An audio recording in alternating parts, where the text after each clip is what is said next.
We are talking about going from wounded to wonder, creating a life that we just are so aligned and have joy and fulfillment in. If you know somebody who is struggling, who wants something more in their life, would you tag them, share this, let them know that we're talking about this today? Because I think you're going to learn something no matter where you're at in life on our conversation today. So, Amy, thank you. Tell me a little bit Mm, about yourself so people can get to know you. yeah, thanks so much, Megan. I really appreciate us having this conversation today. So I'm Amy Colombo. I'm a board certified nurse coach. And Megan, we connected, just through Facebook. You kind of appealed to me just because I saw you were doing big things, and I could tell that you were purpose driven, and I'm very purpose driven as well. So I'm a board certified nurse coach. I really niched into emotional mastery and confidence. The body somatic work, the deep work of inner confidence is really where it's at for me and my clients. And I was a nurse for like 23 years before I left bedside and decided to jump full time into being a coach. And here I am with you and your audience. I'm so happy to be here. Well, it's been a pleasure getting to know you. You guys, I had Amy probably over a year ago on my podcast. It's Your Story to Tell, and it was a really powerful where she shared her story. What I love about the work that we get to do is we're always on that journey, and oftentimes what we've overcome becomes our testimony. It empowers the work we do, and it is why we're so passionate and filled with purpose around this topic of inner child healing. So, Amy, tell Mm, us a little bit about what is inner child healing? What does that mean? yeah. Yeah. So I think it's all over the place right now. People are hearing about the inner child. And if you're wondering, it's not an actual child, just to let everybody know. It is this part of our psyche. It's this metaphorical child within, and we all possess this part of us. And it's it's really got two parts to it, Megan. And the part that we're healing is the wounded part. So some people don't identify as wounded because maybe they weren't abused. However, you don't have to have been abused to have been wounded. So, if at any point in childhood there was a part of you that wasn't accepted by a caregiver, by a teacher, by people at school, you figured out a way to actually like stuff that part of you down deep inside and deem it unworthy or unlikable, or I can't show this part to myself. So that's your wounded part. And that's the part of us that might have been bullied, ridiculed, rejected. We might have been told that we were like too much or not enough or too sensitive, or I'll give you something to cry about. These are just some of the things that my clients have brought into the container. And then what happens is we compensate by creating these protective kind of survivalist parts. So there's a wounded part to this metaphorical child, and this is the most vulnerable part of you. And this is really what we find out when we heal, is that that part is no one else's responsibility to make us whole Mm. or worthy or complete. It's actually our responsibility to take really good care of this vulnerable part of ourselves. And the other part to the child is our true essence, our most authentic part of us. I think that's kind of like a buzzword, like the authentic part of us in coaching. But what that just means is how we came in before the wounding. So most of us at our core, almost everyone really just wants to be loved, just wants to be loved for Mm. who they are authentically. So it's like your true essence. And this part has your creativity, your joy, your playfulness, your confidence, your courage. So there's the two parts. And what I love about inner child work is as we make it our responsibility to take care of this wounded part, that playful, joyful, like most authentic part of us, our true essence, starts to shine and grow and get bigger and kind of we start to live sort of in alignment with our joy and our peace and our play by healing that vulnerable part of us. Wow, what a great job kind of describing and maybe helping people to picture themselves or a place of wounding. And I love that you brought up that it doesn't have to be abuse, you know? So in the work that we do, right, people will say big T, little t, right? Like the big T Mm-hmm. of abuse and neglect. And then we've got these other pieces that are still traumatic because of the impact that they have on you. And that's one of the things I didn't really understand because I looked at my life and I thought, I've got loving parents. They've made lots of sacrifices. Look at all of the things that I have in my life. But yet I didn't feel joy. I was always trying hard to win love and connection. And so I just can totally, in your definition, sit there and see those parts of myself and how it was impacting me and the decisions that I was making. And my coping became perfectionism, people Mm. pleasing, and being a high achiever, which all of those things get a lot of praise. And so I was like, oh, I love this. You know, it was just reinforced because of the reward that I got for doing this. And so that led to me being so burnt out and far, far away from who am I and what do I like? I didn't even know. And then I also had gotten into really unhealthy relationships that were continuing to create bigger trauma in my life. And it wasn't until I started doing this work that I started to have this understanding. So I'm so glad that we're able to have this conversation and people are able to kind of understand what these buzzwords are because you hear about it, but you don't necessarily understand what it means and what its purpose is. And so let's talk a little bit more about how our wounded child can affect our life. Kind of like I was saying, it continued to show up for me. Yeah, thanks for sharing that. You are a perfect example of what most people are doing. They're walking around saying, like, I wasn't abused. I don't know why I'm unhappy or unfulfilled or like I have this gaping hole. Um, because, right, you're not fully authentic. So what happens is the way it shows up is basically, I like to say this, like our saboteurs, those parts of us that sabotage us, like the perfectionist, the pleaser. For me, it's like this really angry, aggressive kind of a part was the biggest part of me. For some of my clients, the avoider, like the Mm, avoider and the pretender is like the biggest part of them. Let me tell you, these are the parts that sabotage us, that we're not liking, that are actually keeping us stuck in adulthood mm, because they once actually served us. So when we're a child and we don't have any agency over our lives, we have to, our psyches have to figure out how to survive in the home we were put in. Like we don't have a choice. We don't get to pick our parents. We don't get to pick the environment that we're raised in. We just are wired to survive it. So we mm, want to actually like thank those parts. And interestingly, like when we do the work, the first part is actually coming to those parts that are sabotaging us, that we're hating, that are burning us out in adulthood.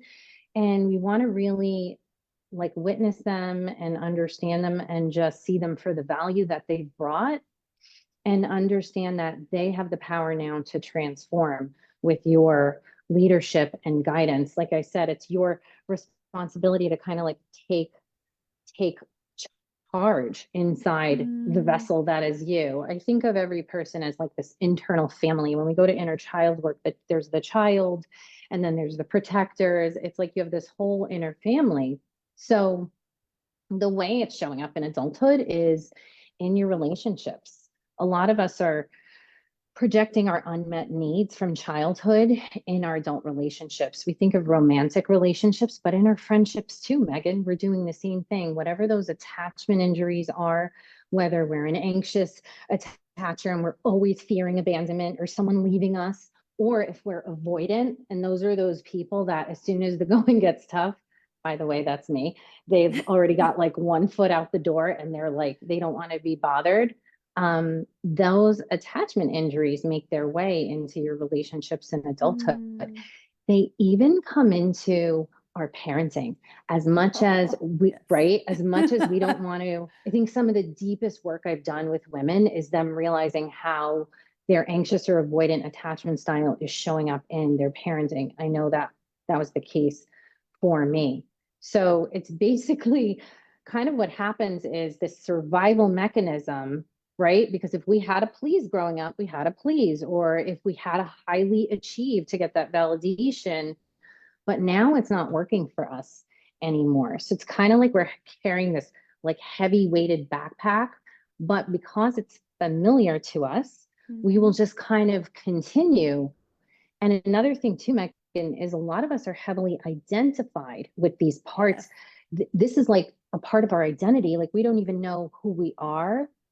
We just know that we're kind of suffering and we don't know like how to get out of it in some kind of a way. But basically, that's kind of how it's showing up in adulthood. So, you know, I love Shafali Savory. She wrote the book, The Radical Awakening. She's like a big coach and an amazing writer.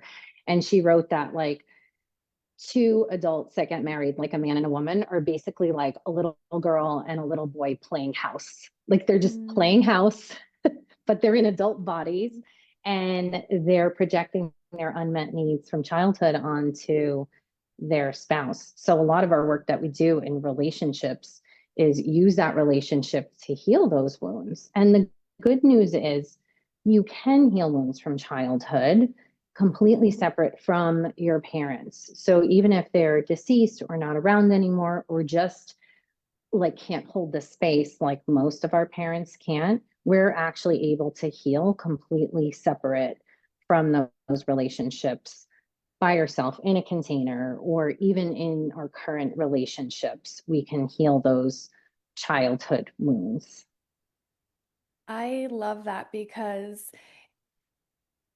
it gives us so much empowerment over our life. And that was one of the things that in my life, while I was achieving, I did not value myself. I didn't show love towards myself. I was so critical of myself.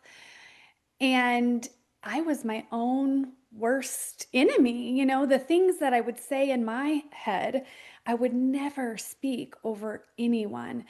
And it got exhausting. And so, what was going on inside of me was also happening externally in my life, in my marriage, in my parenting, all of those things that you are saying.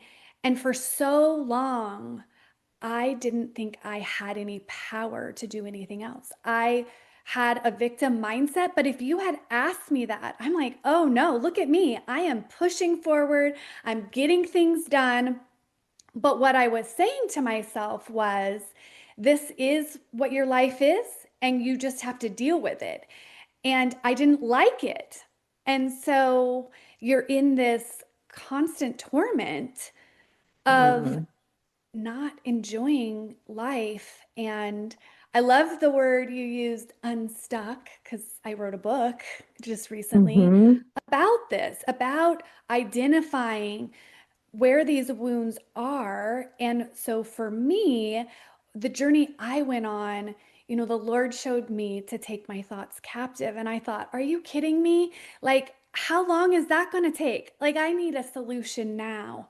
Yeah. But what started happening is the recognition of how terrible I spoke to myself. All of the things that I don't have value. You're not good enough. You messed that up. And it was always on the negative. And so then he was showing me, okay, now that you've seen that, now you have this opportunity to do something different because you can't heal what you're not really willing to reveal. And I know that's so hard, even to ourselves, to be willing to admit, like, I have a fear problem that leads to control. And that was one of Mm, my things where I wanted to have everything in my control. My house was a certain way. The way I worked was perfect, and I worked so hard. And if it got outside of that, I couldn't handle it. And I was afraid of all of these big feelings and emotions that if they start coming up, I don't know that I can even continue to show up in my life. Like, I'm not going to get out of bed. How am I going to parent? And so it would keep me in this self-sabotaging pattern of shoving those feelings and emotions down until I came to a breaking point.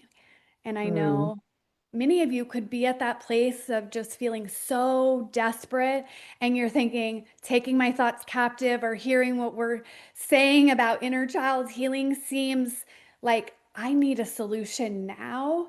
But I just want to tell you, like, there is no quick fix for this.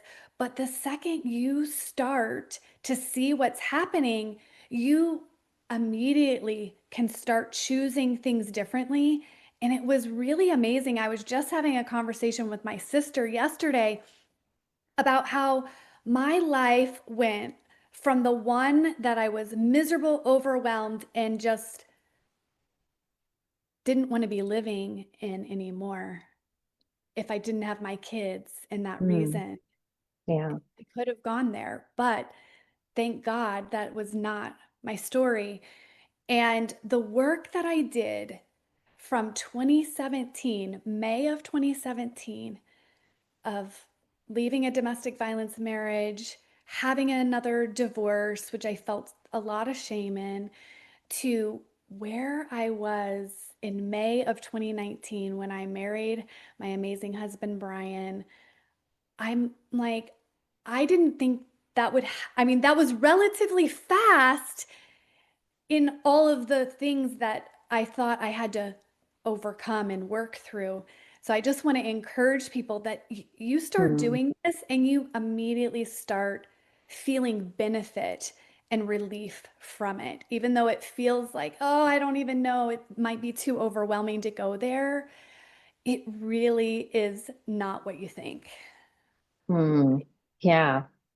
I love that, Megan, and thanks for sharing that because what stood out to me is when you really hit that rock bottom moment, there's it it's kind of like that's when you really surrender, when you're kind of like, I Mm, just can't anymore. And you'll be surprised to how low you can go. You know, they say that in the 12 step programs, like you'd be surprised how low you can go. You can go really, really low. So it's just a matter of when is enough enough and when is it worth it to mhm, right to move through the pain of taking my thoughts captive, right, and doing that work and being willing to feel my uncomfortable emotions so that, like you said, like something about what we heal we reveal. And like the thing that I use is we've got to heal, we've got to feel it to heal it. So when we're doing this work, we've got to be willing to feel the pain that we're avoiding, because that's all that we're doing. That's all that we're doing when we're achieving and pleasing and like moving forward and going, right? Like you said, there's this part of you that literally wants out and she doesn't even see a way except to take her own life. And I want to just say, Megan, a lot more people are experiencing that than we know. Like the statistics are probably not what they actually are because, you mhm, know, when we coach people in the container and they get really vulnerable about their truest thoughts, like almost every person that I've coached has had a thought like that, you know, mhm, including myself. And it's like such a testament to spirit. You know, I know that you're very spiritually connected. I do believe that spirituality and healing go hand in hand, whatever kind of spirituality people are bringing in. But there is a little bit of miracle, right, in it. I always say that, like, regardless, when there's any transformation, like when a thought shifts, when a feeling in your body shifts, when you release something, when you have that moment of, it just feels, you can't, you have to say like there's some external invisible force helping me here because there is a little, there's a part of it that feels miraculous. in it. And Mm. I know that I went through that too. I had like a rock bottom moment in 2019 at the same kind of a time that you started flourishing. So yeah, this work is really powerful. And for those people that are contemplating it, you know, I always say that this is for people and not for people. But I want to say, I just kind of feel like it should go right into who it's kind of not for. It's not Mm. for those that are unwilling to feel past pain. Right. Because what those like coping mechanisms are doing is they're preventing us from feeling the grief of Mhm. the truth of what happened, what will never be, what we can't get back. And we need to grieve the loss from the wounding, from the abuse, in order, right, from those relationships that we chose, because women will beat themselves up for getting. I just got on a call with a woman and she was really in it. And all she kept repeating over and over is, I just wish I never met him. I wish I never met him. I wish I never, like, she was just in that Mm. energy. And all, you know, I did in that moment was just hold compassion for her and see a future version of her. But like when she's in that regret and guilt and shame of like, right, there's no turning back. We need to learn the forgiveness work. We have to forgive ourselves. There's no one Mhm. else that can actually forgive us, believe it or not. Even if people were to apologize for what they've done, the wounding and the consequences are already there. And it's our job to forgive ourselves and heal ourselves. Um, Wow. so, yeah, so being willing to feel the pain, which is so ironic because we're like running from it or trying not to feel it any way that we Mhm. can. It's like the one thing I'll use with healing is it's very ironic and like paradoxical. It's almost like everything we've been doing, we have to do the opposite. We have to Oh, that love is the thing so we hate, good. right? I Yes. always Oh say, my like, we have to goodness. love the thing we hate. So, one of the things that when I was doing this work, it was like, if that's what you want to do something different. And it really didn't matter if I got it right per se. Like, this is just showing your brain that you have options. Try something different because when we've done the same thing over and over, we've made these neural network pathways in our brain that this is how we respond. And so, just by shifting into doing it different, doing the opposite, really allows yourself to see that there's an opportunity to do something different. And then you're becoming more aware, evaluating, well, how did I feel after that? Did it feel like me? That really didn't feel like me. I think I like, maybe I'll try this different version. And one of the skills that I use, I got trained in dialectical behavior skills. And Mm, these skills are so powerful. And one of them is called emotion mapping. And so let's say something happened and you had a reaction that you weren't really feeling good about. It didn't feel authentically you, it's the one you walk away from and you're circling over and over in your head how you did it wrong. Well, this is where you sit with that and you start looking at what were my vulnerability factors? Okay, I was hungry, I was tired. I had had I was getting my kids out to school this morning and it was chaotic and I was overwhelmed. And you start looking at those things, then you want to know, okay, I was feeling angry, I was feeling grief. Like, what were you really feeling in that moment? So, really witnessing the experience from almost like an outsider perspective of just taking in mm, information without judgment, but being able to learn more about yourself. And then you can use the skill of opposite action, or you can start to really think about, well, how do I want to do it next time, which is called cope ahead. And so that allows you to start processing, okay, how do I want to respond the next time this happens? And by going through this whole process of understanding what happened in that moment, you start to learn the signals from your body that you're triggered, that there's like something here. I better take a breath. I better pause for a minute because I know this sign before has led me to an outcome that I didn't really like. And mhm, so our triggers teach us, right? Because those are saying, hey, there's something out of alignment here.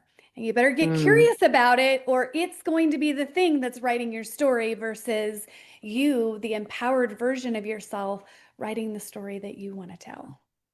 yeah. I I just want to say trigger work. Triggers are some of the most powerful. There's no quicker way to heal than to commit to doing trigger work in the moment. And inner child work is so beautiful for trigger work because you have direct access in that moment when you're fuming or infuriated or you're in that shutdown, whatever you do when you're triggered, you have direct access to that vulnerable, wounded part of Mm-hmm. you. And one of my clients just the other day, she came in, we celebrate, we do wins. And her biggest win was she had an experience in a doctor's office that triggered her. And after the appointment, she went into her car and she had a conversation with her inner child in the car. And like, Megan, we celebrated like you wouldn't believe because I'm like, that's it. That's everything. You're worth the time, the energy, and the money. All the emotions that we say we don't have time Mm-hmm. for, she made time in the damn car right after that appointment because she was triggered. And then what she said was, it was done. Like it was done in less than an hour. It didn't like stay for days. And we Yes. all know that for anyone watching, if you get in a mood and you're like, oh shit, like I'm in it for days, like it's not going to go away, right? If when you do your trigger work, when you dive right in and really feel that pain and you're willing to go there and work with the inner child or express the emotion, because the inner child is directly connected to the emotional pain, you will be so shocked at what a level of like self-discovery you will get. Mm. And I will just say, for me personally, it's been the most transformative work. But like for my clients too, Megan, like the testimonials over and over with everything that we do, all the stuff that we do, like the most impactful is the inner child work, like that relationship that they have with that little girl. Because I haven't found any other modality that elicits self compassion like Oh. inner child work, right? Because when Mm-hmm. I think of this part of me that is like terrible, right? Like the angry part of me, or like the part of me that feels small and shameful. I hate that part of me until I see it for like the 3-year-old or the 5-year-old, or even like for most women, like that 13, 14-year-old.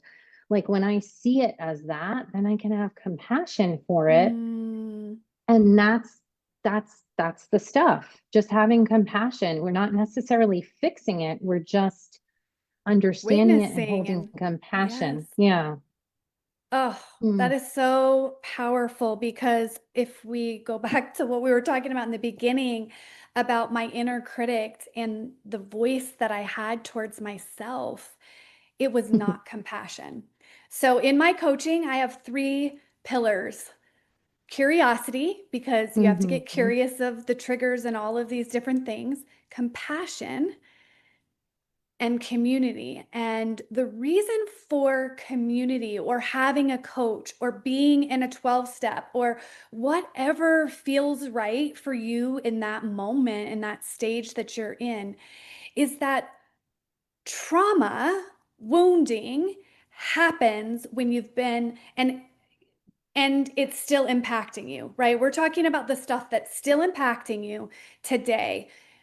It was never processed, it wasn't fully supported or integrated into your experience. And so Mm. every time it shows up, it's saying, I want to be healed. I don't want to be here anymore. So let's talk a little bit about the work, the value of the work. You know, I was sharing, I have the amazing marriage and relationship and getting to work with people in this space. It so lights me up. But what other things have your clients experienced that were just like major breakthroughs for them? Yeah. Oh my gosh. Okay. I have like so many things here, like written down. Okay, wait a minute.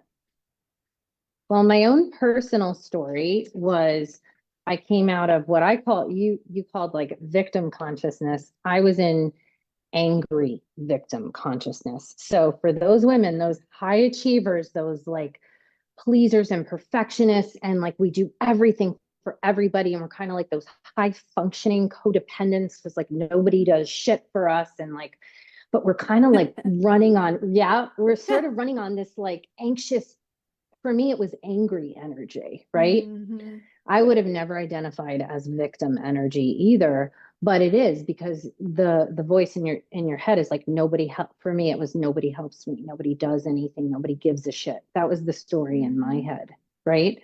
So I was able to completely transform that and come to a place of empowerment.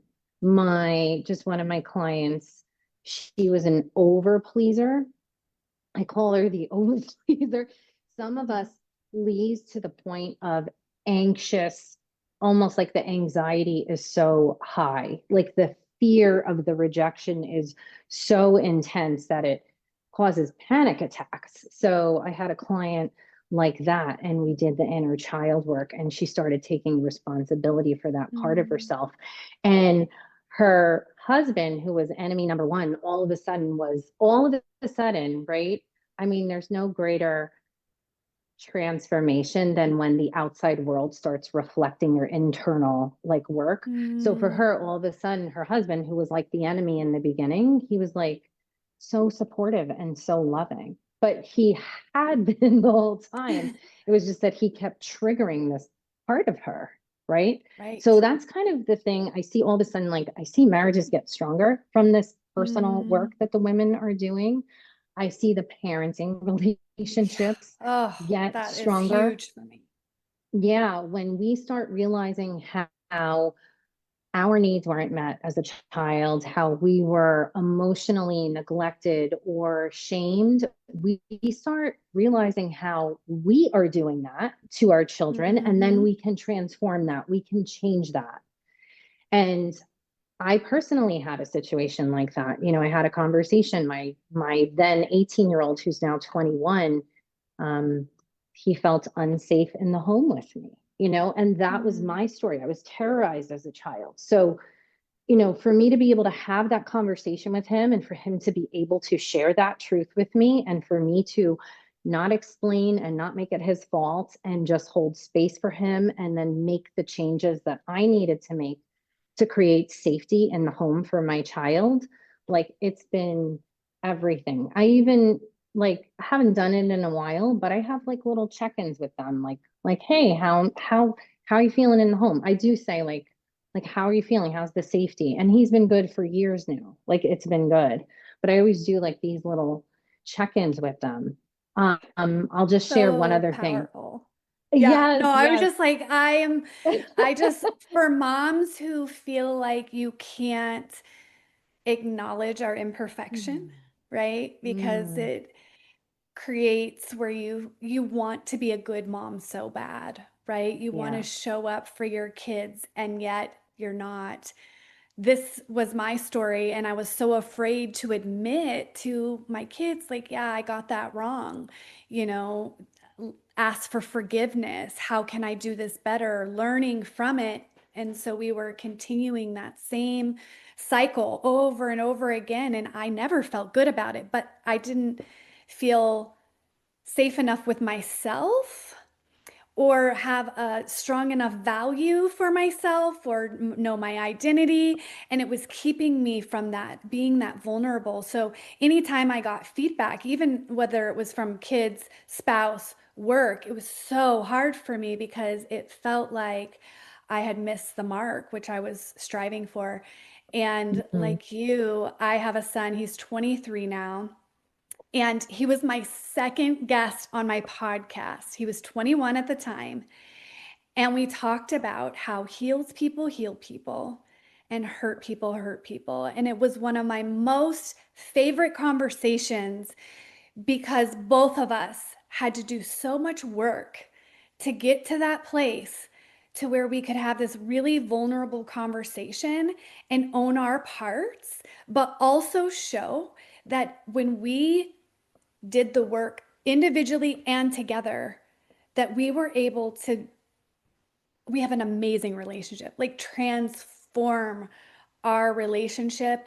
And both of us were starting businesses like at the same time. And it's just amazing to see how he's thriving. And I'm seeing that in my girls too. So this work is the biggest gift to yourself, to your family, to your work. I mean, everything is so much more enjoyable. So tell me one more story, and then we could talk about this forever. And I Yeah. have a think we're going to be having more of these conversations because it's just so needed in this time. Yeah. Yeah. Well, I just, at the end of, the workshop, I always say like, thank you to the participants because, Mahatma Gandhi, his quote is like, if you want to change the world, change yourself, right? Like be the change, right? Be the change in the world that you wish to see. And that's what we're doing. Like we are adding to the collective energy. And when we are healing and we are emanating from love and compassion, I mean, when you can have love and compassion for yourself and this part of you, you will have more love and compassion for others. And I know personally, and my clients are all experiencing this.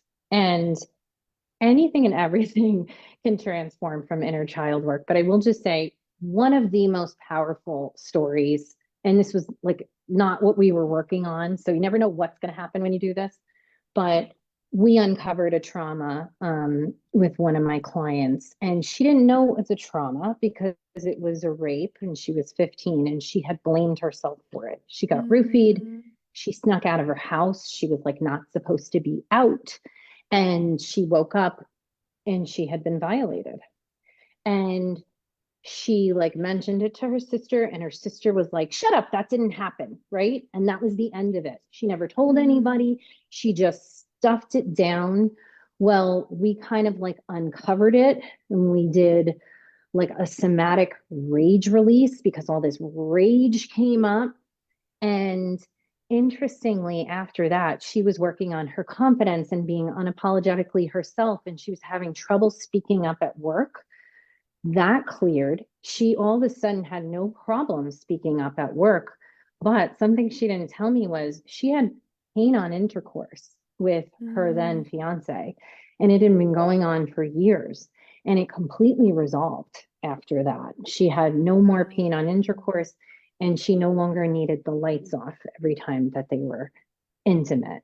Like just Mm, uncovering that, letting her express the rage, letting her declare herself. This is going to be, this is sort of ironic. We're avoiding the grief and the pain of what actually happened. So when we go back and we actually see it for what it was, you were a victim back then, and declaring yourself an actual victim when you were as a child or a 15-year-old that was mhm, violated, is actually what you need to set you free. Because when we're holding on to it and we're sort of like in denial of like, this is my fault or I wasn't a victim, we're actually holding on to it. And it's like mm. literally expressing itself through pain and disease and illness and mental illness. So that was just one of, I get the chills every time I share Wow. that I was story. like, as you started sharing it, because full disclosure, I've done some work with Amy and it's been so amazing. I was like, is she sharing my story? A little different, but had, something like that happen to me. And I had gone where my parents didn't know. And Mm, so at that point where I was in my relationship with spirituality and God, I saw, well, when you do the wrong thing, there's consequences. Adam and Eve sinned one time, kicked out of the garden, didn't see the love, didn't see the grace, didn't see that there was like a plan for reconnection. It was all like rules, and you broke the rules, and there's going to be consequences. And so I carried that. And when doing my work, one of the things that Holy Spirit actually revealed to me, because I was doing this work by myself, and that's what's cool is you learn these techniques they go with you because we're always uncovering new areas that we can heal from and grow. And Mm, I realized in that moment, I had said, I will never have a good husband. mm, mm. And I was living out that narrative Yeah. and finding people that weren't a fit, that we didn't mesh well. I was broken, they were broken. There is not blame on the, I'm not blaming the men. It was me. I had a narrative, I had a story that I was writing, but I didn't even know who was writing it because it wasn't what I Mm, truly wanted. And when I was able to look at that moment and witness for myself, like that was what I said then. That's not what I believe now. And now I have the husband that I always dreamed of. And so I'm just so thankful for this time with you, for your mm. vulnerability, for you Yeah. sharing this work. I want people to know what you have upcoming if they're like, wow, you know what? I could use some deeper work and would like to explore this more. How can they do that? Yeah. Yeah. Well, before I share, I just want to take a deep breath in and just Yeah, that really was heavy. Thank you. I was, but it's okay like that mm, right as we learn how to ground and calm our nervous systems, and it's okay, but I'm so sorry that that happened, and thank you for sharing that mm, with everyone. That was really vulnerable. um and no matter how much we do this work, it's still right energetically we can take in. I'm a very highly sensitive emotional human, so mm, um yes. but yeah, I'm so glad that you discovered that. And those, I just want to say, those limiting beliefs that we took in as a child. I mean, I've literally had women go back and say, holy shit, like to a 5-year-old memory. That was the moment I became the pleaser. Like that was it. It was that moment with dad, Mm-hmm. and like literally they formed a belief just like you did that, right? Like I'm only worthy if I'm serving others or giving to others or whatever the belief is. I'm not enough. I have to achieve my worth, my value. So, for anyone that wants to do this work, I have created, just a beautiful container. It's a weekend healing retreat. It is September 19 to 21. It's called Healing the Inner Child, a journey to uh, release your old wounds, reclaim your joy, and finally feel worthy just as you are. And this is Mm, a 3-day immersion from Friday evening to Sunday. And I run it. I do have another facilitator that comes in and does a somatic breathwork session in it, but it's just an experience. And I don't really share the nitty gritty, but each part of it is connected to another. And it's a combination of learning and somatic healing experiences. So we are getting into the body. We are also learning about those injuries and personality patterns and beliefs that we took in. And we're learning mm, about the most authentic part of us, as well as bringing you through all these different experiences that include art and journaling and bilateral dominant, non-dominant hand journaling and dance and breath work and the 2 chair method. Like I bring in a bunch of different, lots of mindful practices mm. to basically, as I say, you're basically doing sort of like 3 months of healing work in a weekend. And you're Amazing. doing it in community. And Mm, it was amazing the last time I did it. And I'm doing it again. And I really hope that anyone that this is for anyone that is really ready. If you know you have old wounds and old stories from the past, if there's a part of you that is sabotaging you and keeping you stuck, this is for mm, you. If you're in a therapy container working on inner child healing work, this can be an amazing like thing to go along with that. If Mhm. you want to experience more playfulness, more creativity, more joy in your life, if you are like ready to forgive yourself for, and stop waiting for mom or dad or whoever they were to Mhm. apologize, then So this powerful. is for you. And who it's not for, it's just not for anyone that has any kind of unmanaged um, PTSD. It's not for Mhm. anyone that isn't willing to go back and feel some pain, because we are going to do some exercises. We're going to actually drop you in and go back. But anyone that's willing, anyone that's wanting, anyone that's curious, this would be a great offering for you to come in. And it's September 19 to 21. And I would love to have you. It's for men, it's for women. So, yeah, come on in. Amazing. I'm so glad we got to talk about this. I know that there's people that this is helping them to have a better understanding of maybe some of the things that are going on beneath the surface, that they have just a little awareness that now piques their curiosity. And so I will drop a link to Amy's workshop. If you're Mhm. like, ooh, I'm not quite ready for a whole weekend yet, Mhm. I have some resources that would help in this, like getting you're curious, but you're not quite there where you're like, I'm ready to go for a weekend. My book, Unstuck. And I have another group called Sacred Pathways, and it's a walking mentorship where you're walking through different topics 3 days a week. It's done by yourself. But then we have a group container once a month, and it's really helping you to just get curious and make space for yourself and give yourself love and attention. And then, you can move on to those bigger things. So we want there to be something for everyone here. And so thank you so much, Amy, for spending this time with me and just sharing about the work you're doing. It's so powerful. I know I've benefited from Amy. So if you want to reach out to me and hear about my story and what Amy's walked with me in, I would love to share it. And I look forward to having more conversations with you in the near future. I know we have one coming up for your audience called Triggered. Triggered. That's it. It's triggered. Yes.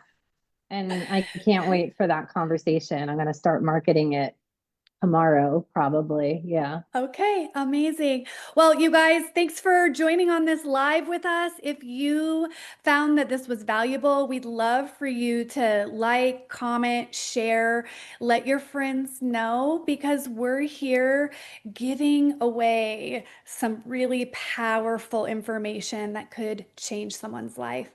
Thanks so much. And remember, it's your story to tell. Mm, Mm. Bye, guys. bye. Thanks for having me.